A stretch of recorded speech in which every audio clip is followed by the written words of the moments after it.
What is going on, community? It is TJ, aka Flash by Night, and we are here keeping up with the comics.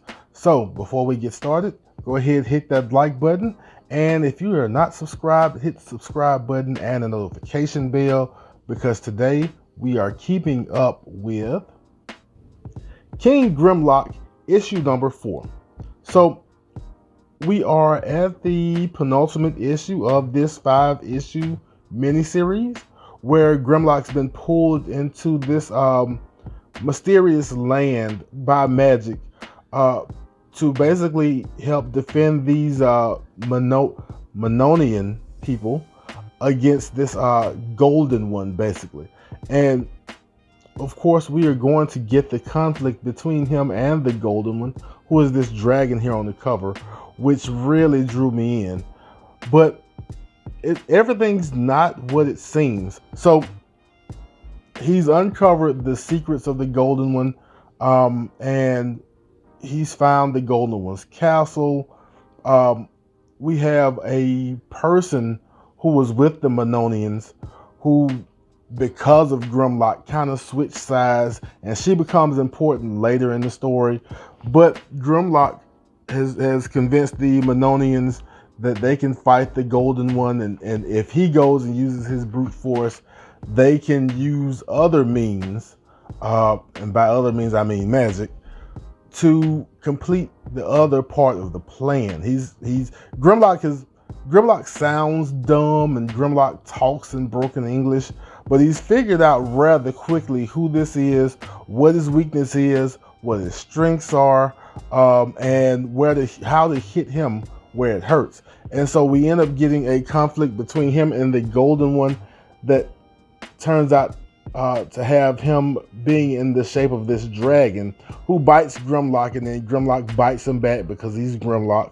And the fight kind of happens how you would think it would happen, but then Grimlock kind of unleashes his master plan, which is that he knows that the golden one and Soltron, who the golden one kind of worships, are different beings, even though the golden one keeps telling him that they're the same being. And then later on, you kind of get Soltron revealing himself to be different and kind of berating the golden one, who's basically now a shell for him. And that's kind of what Grimlock wants to draw out, was Soltron out of the golden one's body, so he can go ahead and confront him and get things over with. But as I said before, there was a traitor in the midst, and she ends up inhabiting Soltron, and I believe she also knows magic, and that's where we are with Grimlock number 4. And Grimlock, so the series up until now, issues 1 through 3, kind of let me down a little bit, because in issues 1 through 3, there was no contest to Grimlock. There was nothing for him to do except smash whatever was in his way, and he did that rather easily. There was no contest. Here, even though the golden one didn't put up as much of a fight as I would like, it did make Grimlock think. It did make Grimlock kind of find avenues around to try and defeat this ultimate villain who he still hasn't defeated. But I think I enjoyed issue number 4 much more than I enjoyed 1 through 3. So next we are on to issue number 5, and we will see how this thing wraps up.